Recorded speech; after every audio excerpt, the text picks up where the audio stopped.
তো আসলে অনেকেই দূর দূরান্ত থেকে এখানে বেড়াতে আসে। আমরা একটু যদি রাবারটাকে দেখাই, বাচ্চা একটু রাবারটাকে দেখাও ভালো করে। এখন বাচ্চারা দেখেন কত মজা করতেছে, কিভাবে আনন্দ করতেছে। এটা একটা বিরাট একটা আনন্দের স্থান কিন্তু হয়ে গেছে আসলে। এখন যদিও রাবারটা আসলে ছেড়ে দেওয়া হয়েছে, কারণ রাবারটা থাকলে হয়তো আর একটু ভালো লাগতো। এখন পানি কিন্তু একবার একাকার হয়ে গেছে। ঠিক আছে, একটু রাবারটা দেখাও। তো আমরা আসলে ঘুরতে আসছি আরো অনেক আগে, কিন্তু এভাবে আসলে আসা হয় নাই। তো এবার এসে আসলে খুব ভালো লাগছে যে এখানে প্রাকৃতিক বা মনোরম যে পরিবেশ, যারা দূর দূরান্ত থেকে আসবেন তাদের জন্য মোটামুটি একটা যোগাযোগের ব্যবস্থা ভালো আছে।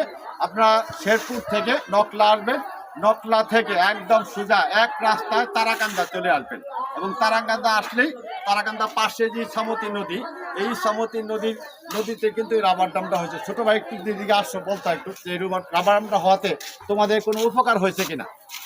হ্যাঁ, আমাদের অনেক উপকার হয়েছে।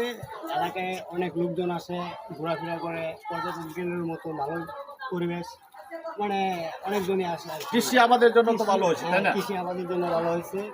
আগে আমাদের যখন রাবার ড্যামটা ছিল না, তখন আর কি আমাদের ধান ক্ষেত, পরে আরো বিভিন্ন ফসলগুলা পানি এসে নষ্ট হয়ে গেছে। এখন আমাদের তো